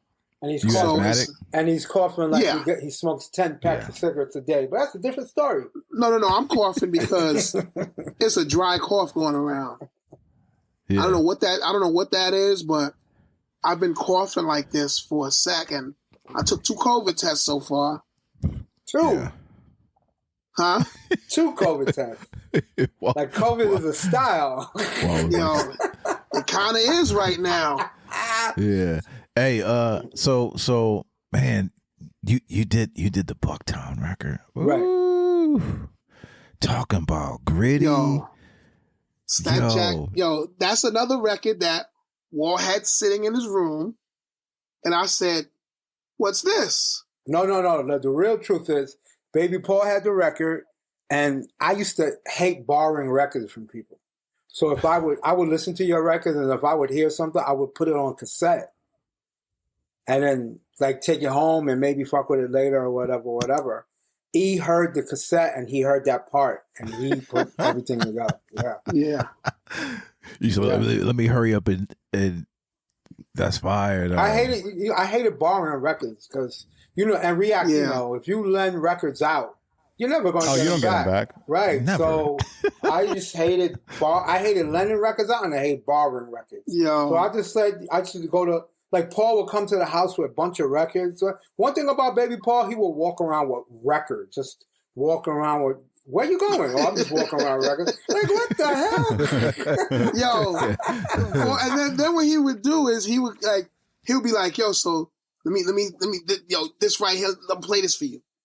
Yo, that's the loop. Let me tell you a little something. And then he'll play something else. This is the drums. Yo, he would take meetings with A&Rs like that. He would go to the meeting and say, yo, this is what I want to do. I want to take this loop, play the loop, and then he say, I'm going to take these drums and put it on top, and this is what... And the A&R is looking at him like, if you do not get out my office right now, I'm calling security. That's crazy.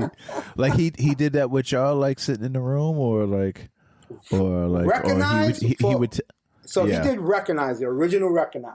Yep. He came to my house with the record and said, I'm going to take this part here, and I'm going to put this here. I'm going to take the Emotions Blind Alley and chop it on the bottom, and then I'm going to take these little parts here and sprinkle it all over. And I'm looking at him like, dude, like, how are you going to do this? I'm looking at back in the day where you can go in there and play beats, and you would get the beats. Right. I mean, you would get the placements. Right. And it worked for him a couple of times. He got it. He got it. Because we didn't get equipment. All of us, so when we did Into the Stage, and I don't know if he said this earlier, when we did Into the Stage, we had no equipment. We had the 612 and the Tashiazi Z1. So we would walk in with loops and ideas, and we would tell the engineer, yo, do this, do this, do this, do this. And he would do it. We took the money from Into the Stage that we got and bought our 900 and bought the SB12, and then we started doing our own production, but we still didn't get it tight. I didn't program drums, like actually chop and program drums, until I did Heads Ain't Ready remix. That was the first time I actually chopped some drums up and put it together. Man. Here's the first thing I'm going to say is, when your brother's a producer, don't share a studio with him. Right. Because what happened, when we got our first setup, right? Yeah. We went out and bought the SB1200, the Akai 900, a Mackie board, and another set of turntables. When I was ready to go make... Of course you got another set of turntables, DJs. Of course. Right? Of course. When I went to go make a beat, Walt's making a beat. So I go, okay, I'm going to wait till Walt finishes. Walt would never finish.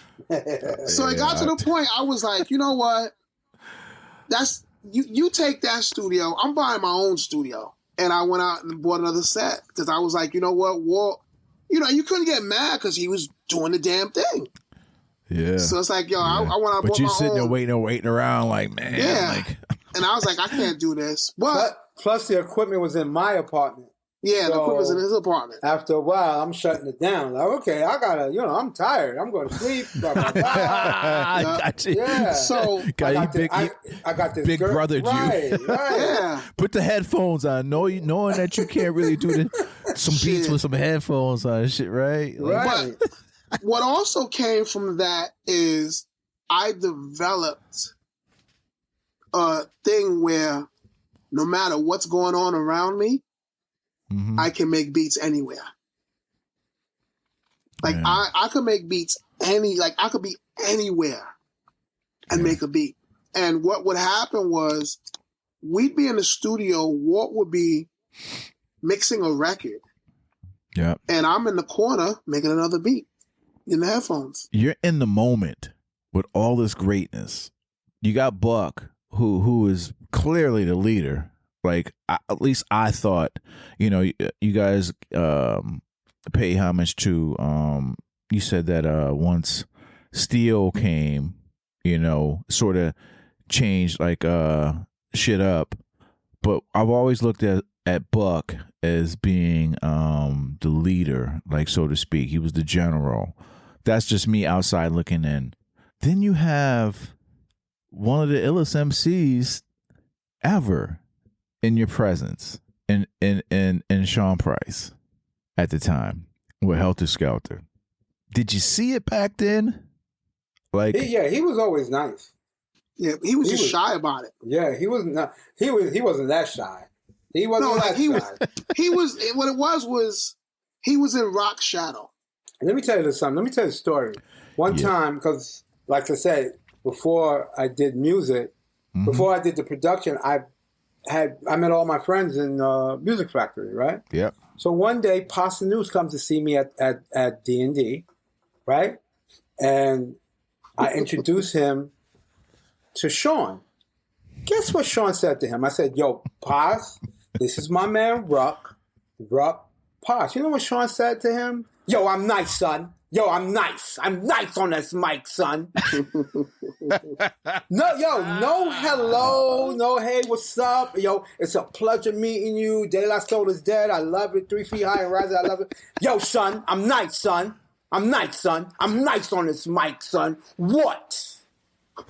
Yo, I said to Paz, yo, pardon me, like, pardon him. Like, this, that's how Ruck is. I'm saying, son, I'm nice. oh my God, man. You just looked at it, I was like, man. Y'all went through so many records, man. Right. Did you guys just say, all right, this is what we have on our plate. We got these albums coming up. Right. Now, you know, there's Smiff and Wessun, there's Helter Skelter, there's OGC. Right. Y'all have a lot of work to do.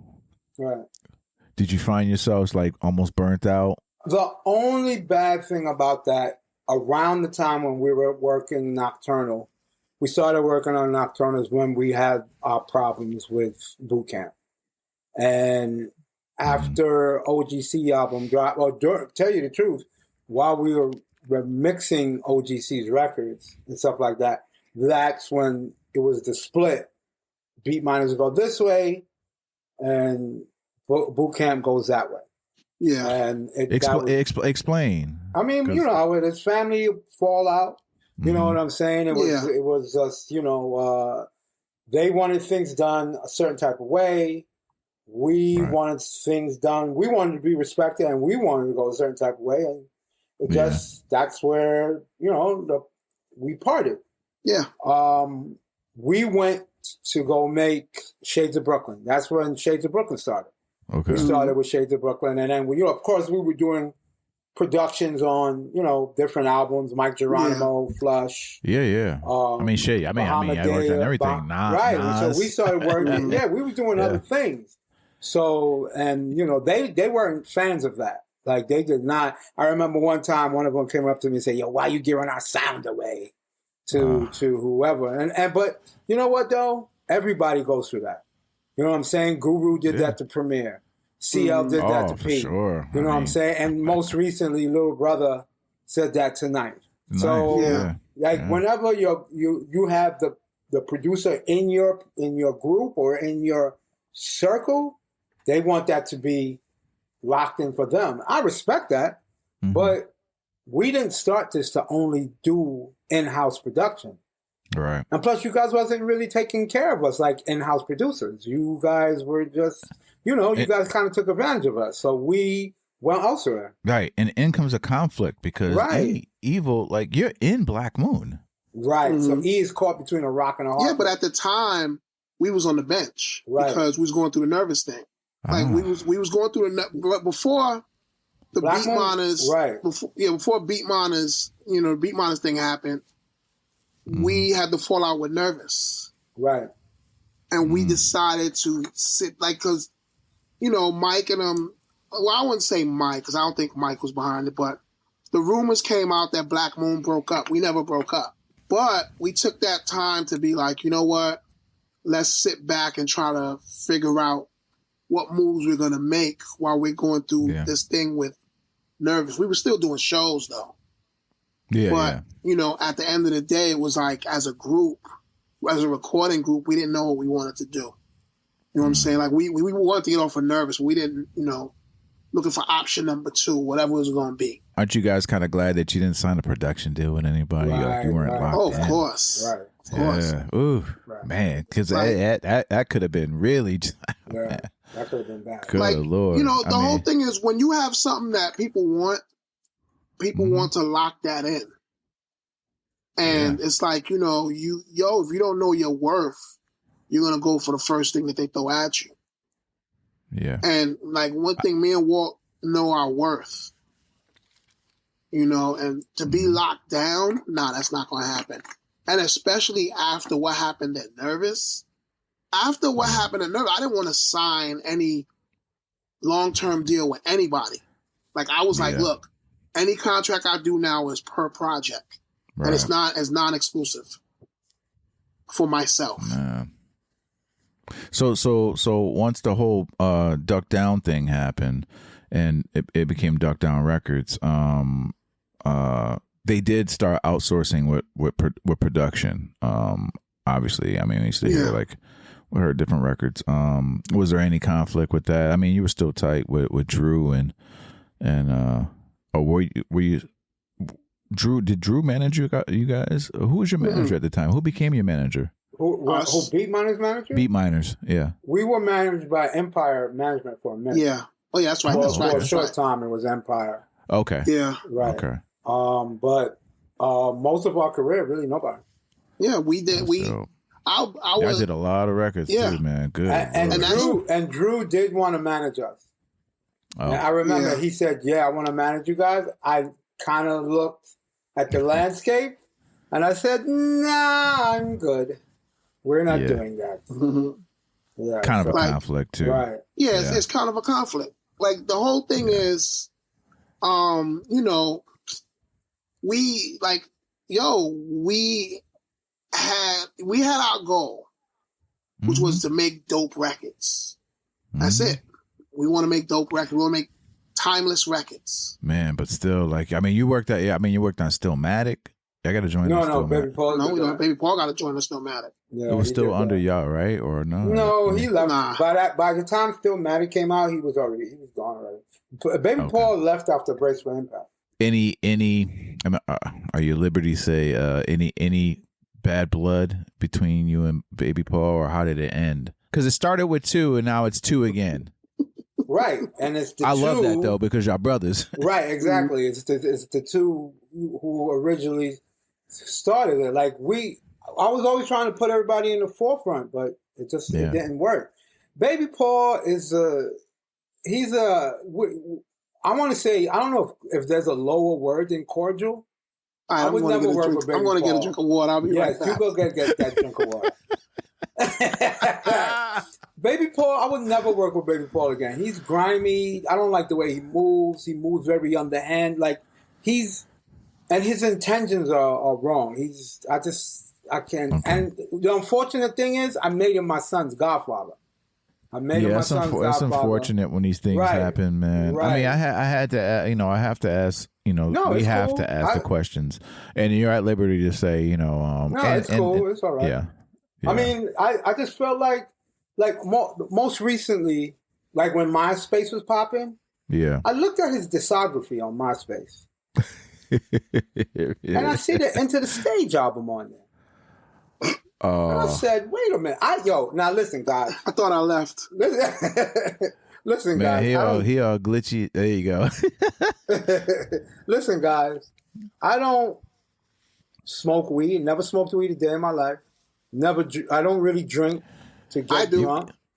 You might as well smoke weed hanging out in studio sessions. Hanging with them, I can't. Listen, hanging with those guys, I cannot get a government job or a city job because I got so much secondhand smoke in my body.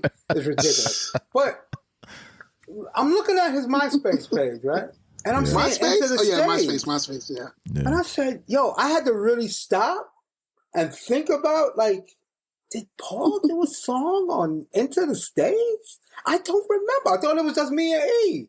Then I thought about the I Got You Open story. Mm-hmm. And I said, wait a minute. I said, is this because, so this guy puts me up on the record. Is that production credit for him? I was like, wait a minute. Oh, man. So then I said, okay, you know what? I'm bugging. Was there a phone call that was had? Like, not AP? yet. Okay. Not yet. Again, I see him do an interview with somebody, and he said, oh, by the way, Bucktown was a collaborative effort. Yeah. I said, wait a minute, what? Oh, man. Yo. I hate seeing that, man. Right. So I said, yo, Paul, that's when the phone call was. Matter of fact, it wasn't even a phone call. It was, we was at Brooklyn Hip Hop. Remember those Brooklyn Hip Hop shows? I used to go to them shits. Right. So I called him at one of the shows. He came up to me and said, hello, Mr. Dugard. I said, don't fucking say hello, Mr. Dugard to me. He was with his friends. I said, check this out. Stop telling people you did Bucktown and I Got You Open, dude. I said, because one thing, don't listen, you brag about your discography. All you do is brag about your discography. And I respect that, right? Right. So I said, yo, stop telling people you did Bucktown or you worked on Bucktown when you didn't, and stop telling people you did I Got You Open because you didn't. So he's standing there, he started laughing. I said, what the fuck you laughing for? Don't do that. I said, because if you do that, I'm going to tell people the real story about Le Fleur Escoshka. Then he said, wait, what are you talking about? Ooh. I said, you know what the fuck I'm talking about. I said, I used to take you to my sessions with me. I took you to the session when I was working with Bahamadia. I looped up that Catalyst record. You saw what I looped up. At the time, we was having a fallout with Boot Camp. You saw what I looped up, went home, looped up the same sample, and gave it to them. Oh. I said, now, do you remember that, Paul? Yo, this guy starts crying. Oh, my God, I'm sorry. Oh, my God. I said, really? You're doing the crying thing now? Oh, man. Tell you, man, he's so underhanded, Joe. He's underhanded. So he got the credit for La Femme. He went in and did the beat. Yeah. But where did you get the credit from? You saw me using it for Bahamadia. Now check this out. Oh. Now everybody knows that even though you're Beatminerz, Bahamadia could have been on some old bullshit. She never did it, but she could have came to me and was like, "Yo, Walt, what's this shit? You gave me this beat, and now you're giving it to Helter Skelter and OGC. Yo, that's bad business." She could have sued me. Yeah, but of course, true. Baby Paul didn't think about that. No. He didn't think about that at all. Yeah. Yo, he's grimy. First the Fat Boys breakup. And now, yes, exactly. First the Fat Boys breakup, right? Oh man. Then the Fugees breakup. my thing that I said to Baby Paul when he said he did Bucktown, I just was like, yo, make another Bucktown. I'll wait. Right. Make another one. Like, make something. Because, like, all Walt's beats, all my beats, they have a similar sound to them. You know what I'm saying? They have a similar sound. The drums, the bass, they're similar. So you could tell, you could listen to Enter the Stage, you can listen to something we did today, and you can see the connection. How did it feel when you finally went to?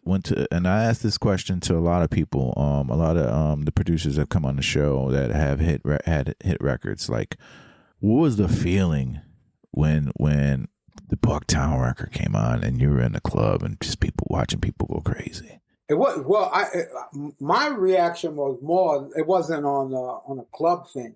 I was always into Billboard, the Billboard chart. I was always into the Billboard. Even when I was whipped out the paper, is like, yep. I used to have a subscription and everything. Like, I was into that. Yo, when Bucktown was like, they used to have the the maxi singles list chart. Oh, Bucktown was number one for like 4 weeks in a row. I remember I that. was gassed. I was like, yeah, motherfucker, we got the number one record in the country. Yeah. 4 weeks in a row, Bucktown was number one. Did Barry White approach you motherfuckers? Or his people's like, nah, pull up, when y'all sampled that record, playing a game, like, we cleared it. Was like, show you ride.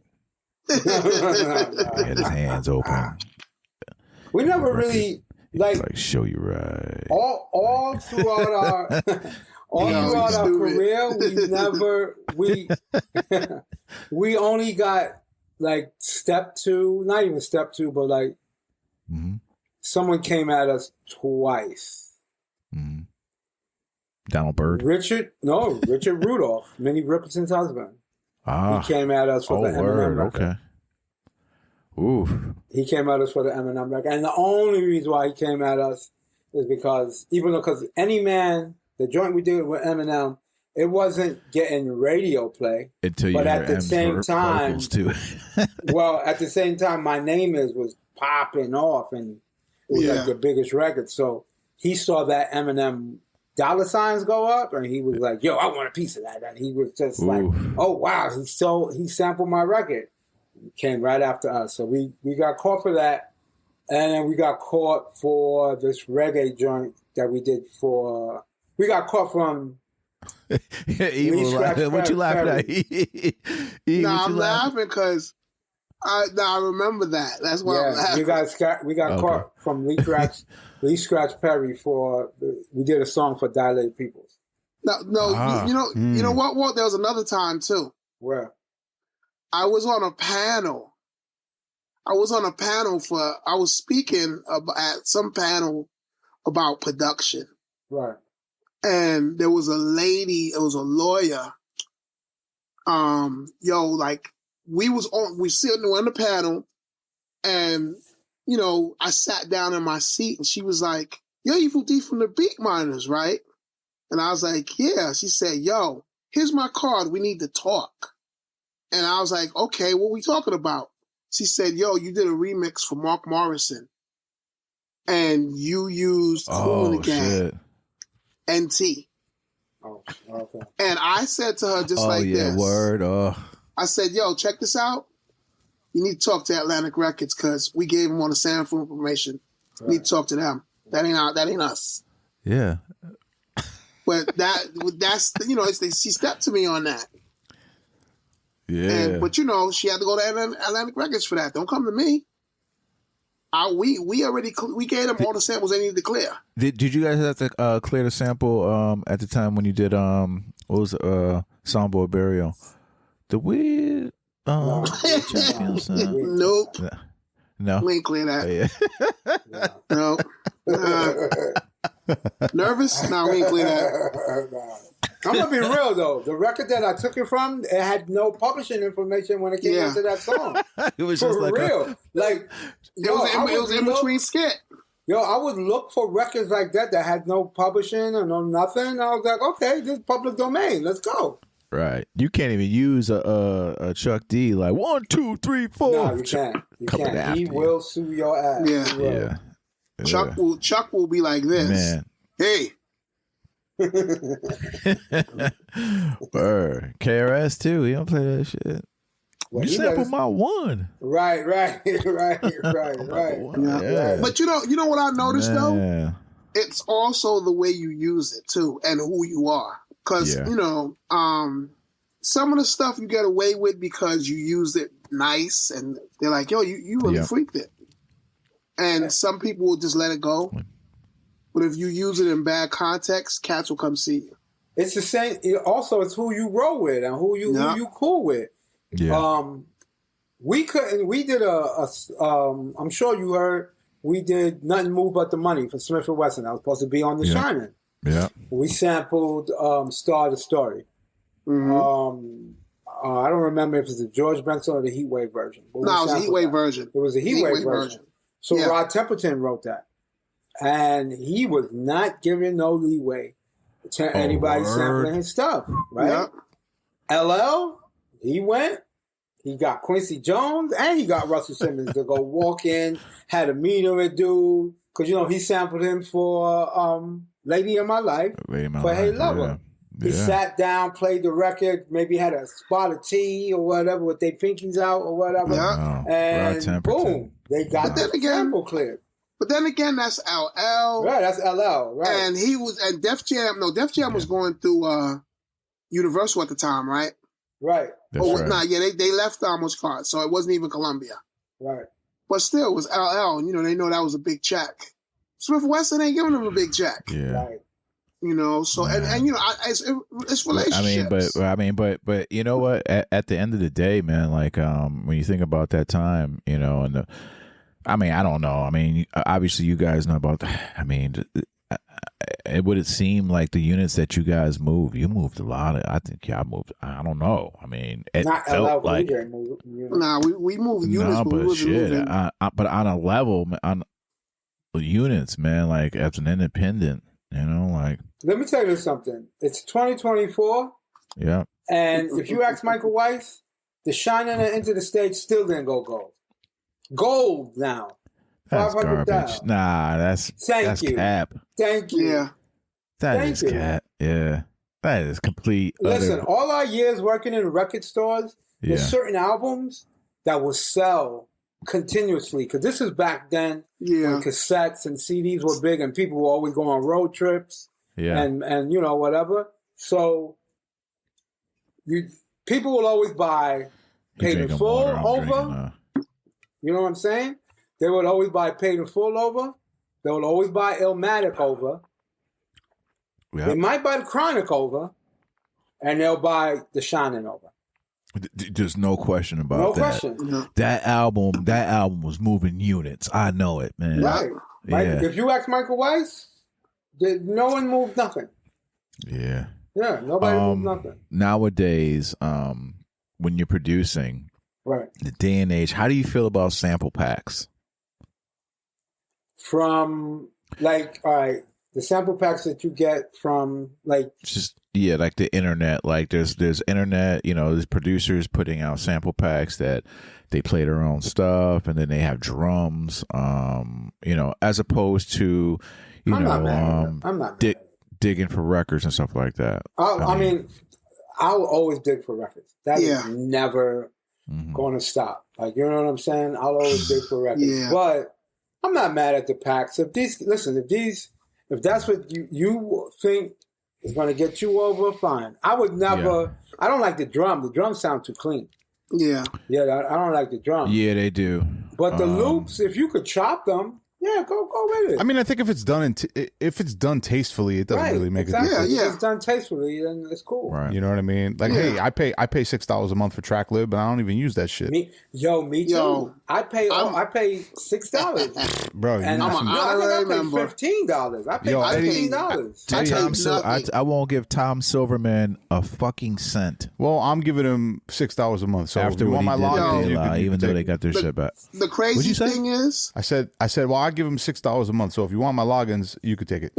I got like 100 something credits that I haven't used. Yo, my credits stack up too. I don't even use it. The crazy thing is, so is there a lot of stuff on there? Tons, yeah. Oh my God, it's a whole bunch of stuff. But you know what it is? I just don't like having what Joe Schmo has. You know what I'm saying? Like, I want to have a record or a sound that no one has. Like, if I have it and then regular Billy Bob got it, then I don't want it. Yeah, like I don't want it. React put me on this shit called Radio. Oh, you guys know you know about that shit? I know about Radio. Yeah, I know about Radio.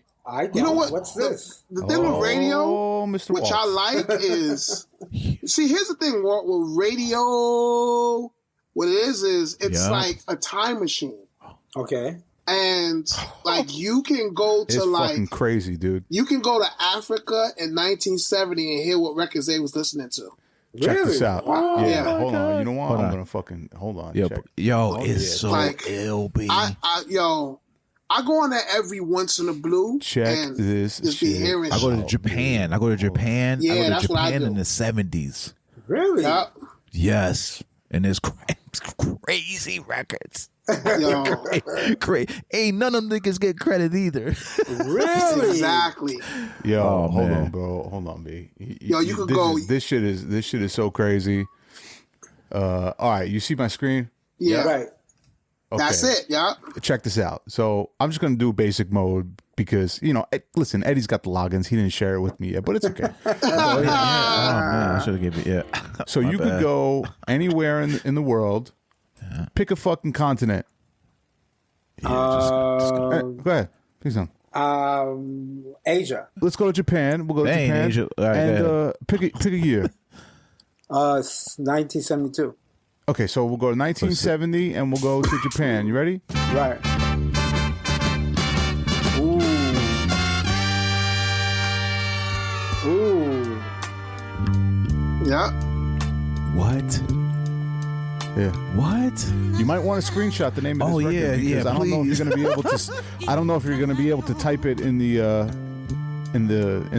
search. Nigga, I'm screenshot. I'm taking this right now. Son. So wait, these are actual records? Like that Yes. came out?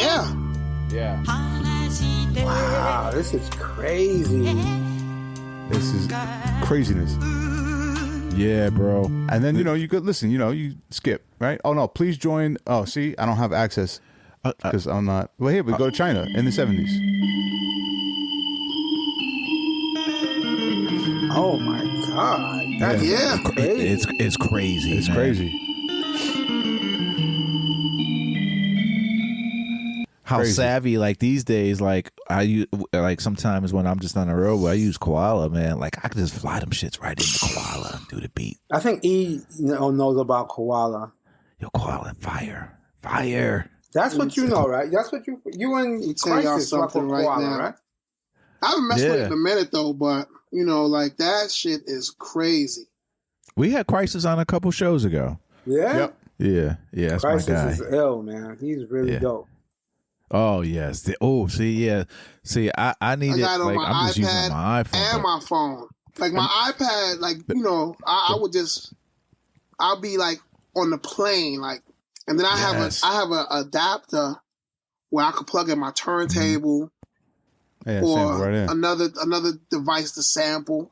Like I'll sample. Oh, that's from- right. You can do Yeah. that shit. That's right. Like I was taking stuff off of my, sampling stuff in Koala, mess with it, and then dumping it to Ableton. But technology, man, you we all for it, man. You still like analog versus what we got going on. I know we're using a little bit both, but what do you prefer? What, E is the tech guy, so he's the one that. Let me tell you something. He keeps up with all that stuff. The last Black Moon album was the first time I used technology to the limit. I was recording Buck on my iPhone. We was recording, doing sessions, different places. You know what I'm saying? Because I have like my mobile setup. And like the last album was like the technology album, last Black Moon album. I'm all for it because it's making my job easier and easier. Repeat that. You're having fun, you said? Yeah, I'm still having fun. And here's the thing, and this is what I'm going to say to the purists, right? If we don't embrace technology, we're going to lose what we have. Let's look at DJing, for instance. A lot of records are not being made no more. So you need to adapt to something, whether it's Serato, whether it's Tractor, whether it's just MP3s in a controller. Yeah. Because no matter what you use, you still got to have skill. You still got to have skill to use whatever you use. Listen, I'll pull out my fucking Newmark DJ to go and body somebody. There you go. Yo, but that's what it's all about. Because I remember telling somebody, yo, I'll body you using Spotify. It doesn't make a difference. If you know the music, it doesn't make a fucking difference. Exactly. As long as you know the records, it doesn't make a difference. And that's what I was saying before when we was talking about samplers and all that. That's like, what separated us. That's what separated us as DJs before was the fact is that you knew if you knew the music, you had one leg up. You know what I'm saying? Because you knew what records to buy. But once everybody started getting once everybody got access to the music, which through Serato, everybody thought, okay, you know what? Now that I have Serato, I'm a DJ, and I could do this and I could do that. So now it's really on how your mind works. Before we wrap it up, man, any things in the future? What do we have from the Beatminerz? Well, we got our new album coming out this year, Stifle Creativity. Yep. We got the likes of KRS-One, Razcast, De La Soul, Pharoah Monch, Rashid Chappelle, Corey Glover. Yeah, I love Rashid Chappelle. And that's all on one song. That's one song right there. Black Moon, of course, Smiff and Wessun. We got Steel and Fame on another song.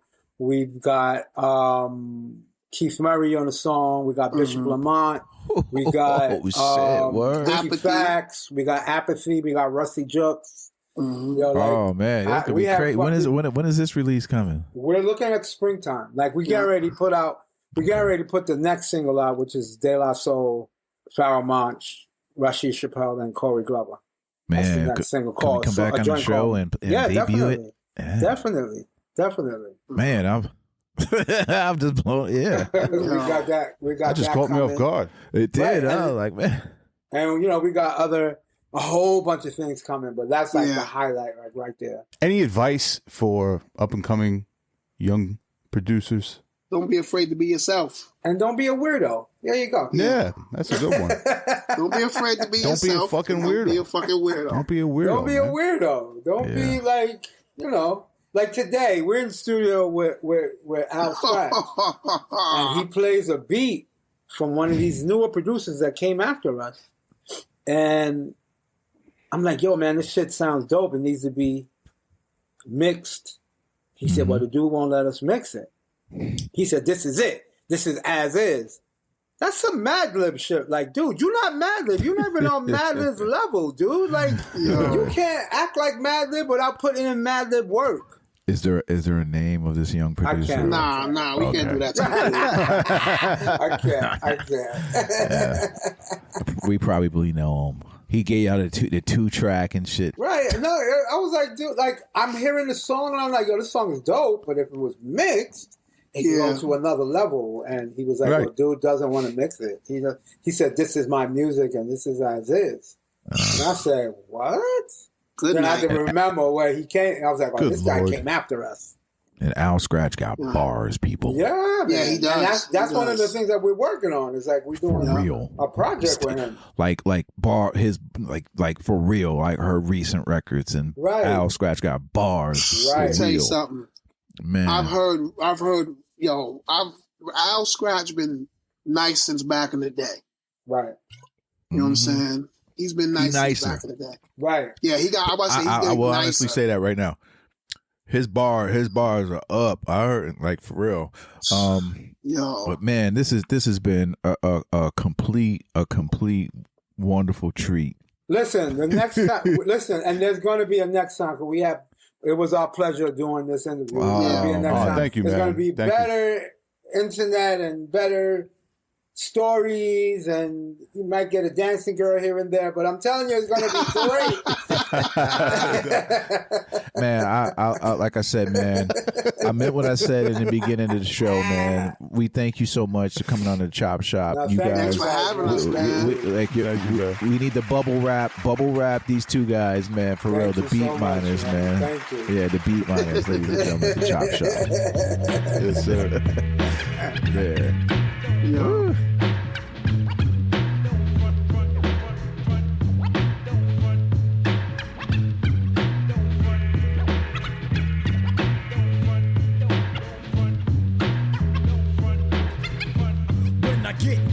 I must represent, no question. Get up a dime spotter, then the morph to the dread section. Roots hit me off lovely. Coming out the spotter, had to duck because the nigga tried to bump.